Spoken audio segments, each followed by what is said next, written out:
At the end of February 2020, I called my parents with the SOS call that perhaps many of my fellow parents of young children have made too, and you grandparents might have received as well. Mom, Dad, I need you to come to Chicago to take care of Amalia for a week, I said. Our daughter was just 4 months old, and after my husband and my allotted family leave was over, we were still searching for the perfect caregiver. So my parents dutifully and happily got on the plane to spend the week with their granddaughter. They were in heaven. They spent their days oohing and eyeing at all of her cute faces. After a week, giving us time to hire the nanny who Amalia came to love, my parents left 2 days before the world shut down. And I had no idea that life would change so drastically. Who could have imagined beforehand what these past 18 months would bring?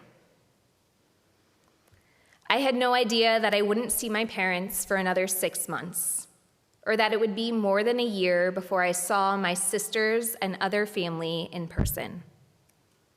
I also had no idea how isolating and lonely it would be to raise my daughter without her extended family and without the ability to connect in person with other local parents who were also navigating pandemic parenting like we were. Amalia's first birthday was on Zoom. FaceTime replaced the Sunday dinners at Grandma's house that I remember as a kid.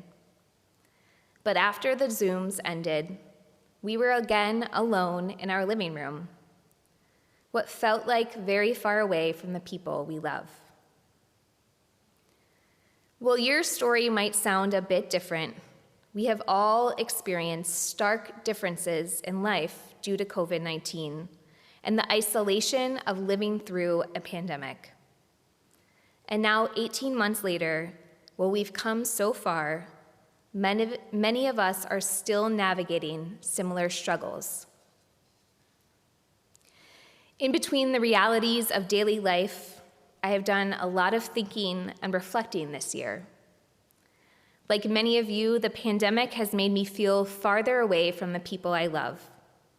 Even though the physical distance is the same, I no longer have the freedom to hop on a plane to gather with my family with no worry. Like many of you too, this lack of previously perceived freedom has changed my perspective on what is important. As I look back, I realize that as much as we will it to be possible, we cannot have it all. Typically, these moments of clarity are often triggered by personal events or crises, like a sudden death of a loved one, our own health scares, or other major disruptors. The collective trauma that we have experienced over the last 18 months has caused many of us to re-examine our lives. For many people, the pandemic has shifted priorities and brought a sense of clarity about the life we want to live. In an opinion piece titled, "We Weren't Happy Before the Pandemic Either," Dr. Esau McCauley reflects on the shifts in people's priorities throughout the pandemic and points out that being at home helped people realize just how lonely they were. The pandemic has reminded us, he says, that life is more than what we do. It is about whom we spend our lives with. We cannot hug a career or laugh with a promotion. We are made for friendship, love, and community. It has become painfully clear that many of us are missing this sense of connectedness.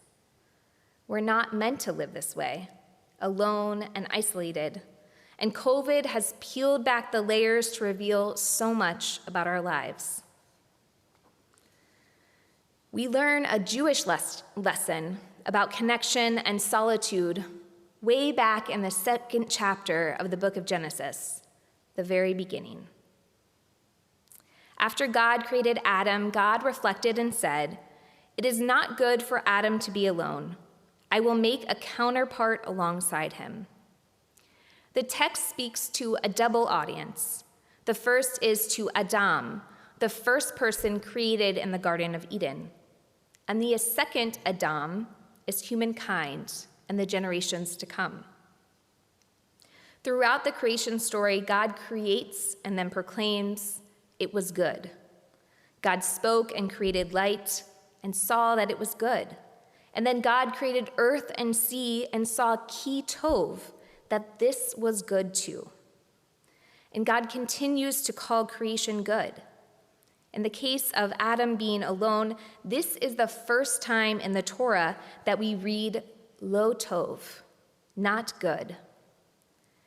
In order to find Adam a suitable mate, he was introduced to and named all of the animals, but he found none of them to be a suitable match. So why then did God create Adam alone? One interpretation is that in order for Adam to truly appreciate the beauty of having a companion and partner, he first needed to understand and feel what it would be like without, and then realize for himself that it was not good enough. According to Bible scholar Aviva Gottlieb Zornberg, what has to happen according to the second creation story before God can create woman is that Adam should realize the divine dissatisfaction in his own experience. God says it's not good, but doesn't do anything about it until Adam becomes aware of a quest and of a dissatisfaction in himself. And that's the key, the awareness of the dissatisfaction which leads to creation and change. For Ramban, a medieval Torah commentator, a human as alone and autonomous is not good, because they would live a static, unchanging, and unwilled life. Humans need to live face to face with the other, dancing to the choreography of one's own freedom. A life of complete isolation without interaction produces a static life, and we need these face-to-face experiences and connections with others to be the best versions of ourselves. Surely by this point, some of you are thinking that you, in fact, enjoy solitude. You say, "But I like to be alone. I'm an introvert." Believe me, I have an almost 2-year-old daughter. I understand the want and need for some alone time. And being by oneself in and of itself is not a terrible thing. In fact, the Hebrew word used in the Adam text, livado, meaning alone, has the same word root as the word hit bodedut, which describes the act of self-isolation as a way of connecting to God. Solitude isn't inherently bad. This kind of spiritual isolation is not just an act of being alone, it's an opportunity to connect with something bigger. It is taught that one should perform hit bodedut in the evening, when people are free from the preoccupations of the world, work, school, errands. So much of this we have done this past year and a half sitting alone on our computers. And even though our spiritual life may benefit from time by ourselves, we do know that human beings were not meant to live entirely alone. We are meant to live in community. And we need to make time to connect with ourselves, God, and each other. Even our ancient sages understood that we need one another, especially in challenging times. The Babylonian Talmud tells the story of Rabbi Yochanan, one of the greatest rabbis of all time. Yochanan would visit his friends when they were ill and bring them miraculous healing. But one day, Yochanan himself became ill. His colleague and friend, Rabbi Hanina, came to see him. It was clear to Hanina that Yochanan was suffering. And so Hanina said to him, "Give me your hand. Yochanan gave Hanina his hand, and Hanina lifted up his friend and healed him.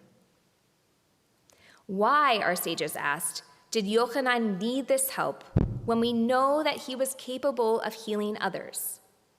To this, the Talmud replies with great wisdom. A prisoner cannot free himself from jail. The text reminds us that when life is challenging, we need one another to help move through the rough patches and find hope and healing. Rabbi Yochanan could not do it alone, and neither can we. In an interview, social neuroscience scientist John Cacioppo describes loneliness not as the physical absence of other people. Rather, he said, it's the sense that you are not sharing anything that matters with anyone else. To end loneliness, you need to have a sense of mutual aid and protection. Many of us have collectively experienced this sense of isolation, which was possibly once masked by our busy lives. And the pandemic has caused a shift in thinking and reprioritizing what is important. In a recent article in Time, the author remarks, the COVID-19 pandemic appears to have spurred a collective reckoning with our values, lifestyles, and goals, a national existential crisis of sorts. At this moment, we are poised for change, but only if we have the courage to make the necessary adjustments to live a more fulfilling life. So in these moments of reckoning, how do we identify with what is unsatisfactory in our lives and move forward without falling back into our old ways? Like the Adam story, we must realize what is lo tov, not good, about our current situation and become aware of a quest and a dissatisfaction in ourselves. Then we must figure out what to do about it. One expert on change points out that having the time to think and reflect on our lives is great. But she says thinking on its own is far from sufficient. We rarely think our way into a new way of acting. Rather, we act our way into new ways of thinking and being. It's up to each of us to do this work, to be aware of our dissatisfaction so we can move forward and create the change we need in our lives. And that is exactly what we are called to do during the High Holy Day season. We are called into action to do the work of teshuvah. Rabbi Adin Steinsaltz of blessed memory, a revered modern-day Torah scholar, reflected on the meaning of teshuvah. Teshuvah is more than just repentance from sin. It is a spiritual reawakening, a desire to strengthen connection between oneself and the sacred. The effectiveness of teshuvah is thus frequently a function of one's sense of distance from the sacred. The greater the distance, the greater the potential movement towards renewed connectedness. As one Jewish sage put it, a rope that is cut and retied is doubly strong at the point it was severed. All forms of teshuvah, however diverse and complex, have a common core: the belief that human beings have it in their power to effect inward change.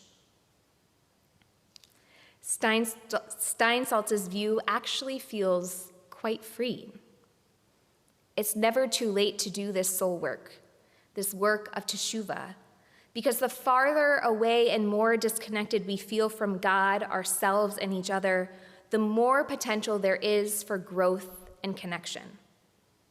And most importantly, recognizing that we, each and every one of us, have the ability and power to act and make change in our own lives. On this Rosh Hashanah, this High Holy Day season, we know that there is hope for those of us feeling disconnected. We acknowledge that loneliness has been experienced by our people since the very beginning. as God does for Adam in the Garden of Eden, the antidote for such feelings is connection. And even when it feels like we're too far gone, we remember that a rope that is cut and retied is doubly strong. Teshuvah is retying that knot. It is our return to connectedness. I'm not going to stand here and tell you what to do. I can't tell you how to do your personal work of repair. I will pledge to be with you in this work. We must each do our own personal teshuvah, looking inward, acknowledging and sharing with ourselves and others our own dissatisfaction and growing edges. Often, too many of us feel like we're in this work alone. Yet we need each other to hold ourselves accountable and to repair and build new connections, leaving us stronger than before. May we in this new year have the courage to look inward and see what is lo tov, not good, and have the strength to believe that we too can make change, bringing us back in touch with ourselves, our community, and the ones we love. Shana Tova, may this be a good and sweet new year.